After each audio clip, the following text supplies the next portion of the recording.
Hello everyone, Bridget Casey from Bridget Casey Designs, and today I'm here for the Not Too Shabby shop. Today we are looking at a stamp set from Trinity Stamps called Fern-tastic. It has some beautiful ferns with some amazingly fun puns, and who doesn't love a pun? So we're going to get started here by stamping our ferns out onto cardstock.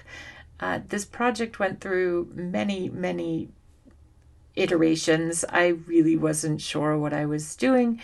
I made it when I wasn't feeling so well, so it was trying to figure out what to do with ideas. So it did end up coming together, and I was really happy with how it came out.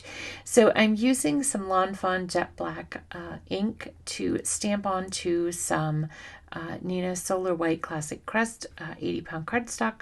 We are going to use the Copic markers to color this in. So you're probably wondering, what are you doing? I see you're laying something out, but why?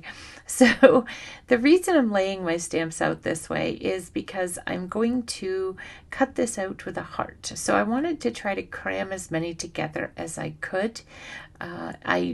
They kind of curve together. I wish I would have put them a little bit closer together in the end, but that's okay. It worked for the project, and I loved how I had it come out in the end. So we're going to color with YG97, YG95, and YG93 today. And it's really super duper simple coloring. I'm just putting the darkest color, which is YG97, in where it would be darkest. So that would be down the middle of the fern and for each of the leaves, and down closest to the base of the leaf on the fern. So that's a complicated thing to say. So as you can see, I'm just going along, and I outlined with my YG97. Now I'm going to go along with my YG95 and add the definition into those individual leaves. This is a great project if you want to work with your markers. It goes really super fast, and it's not one that requires a lot of thinking or focused work. By that I mean, when we work with critters, you really have to pay attention with where you're adding your shadows and everything, taking into account the critter. But on this is really kind of simple. I'm just literally going through, putting a line, and then coloring over that, pulling it out some, and then filling in the little spots with the YG93. So the YG93 is really a filler in most cases. In some cases, I left bigger spots than others, but it works.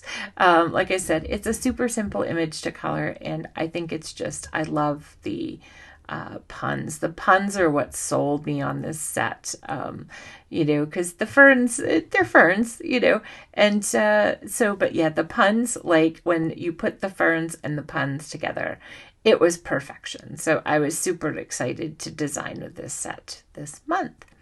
So I am trying to be careful not to go out of the lines, because I did not get the die set for this. So I didn't want to have to fussy cut them. So, because I call it cranky cutting, because it doesn't make me fussy, it makes me cranky. So does cranky cutting make you guys cranky as well?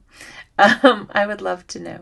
So I'm just filling in my final fern with the YG93, and that will finish off my coloring for this project.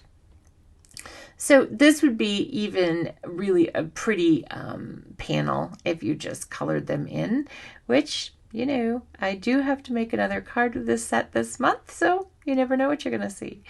So now I'm going ahead with my VersaFine, because I'm not going to be using markers with this, so I can go ahead. I just wanted a really crisp, clear image. I was just making sure there was no cat fur sticking on it before I stamped down. And now we're going to go ahead and take our heart. I just used a random heart die from my stash, and we are going to put some random foam tape on the back of that. Then we are going to try to get it as best centered as we can over our little best Fronds fern ever. And there's our card. You could add some splatter or enamel dots or some sequins to jazz it up, but I love the simplicity. Thank you so much for joining me, and I look forward to the next time that you pop on over to the Not Too Shabby shop to share some crafty happiness with us. Until next time, happy crafting.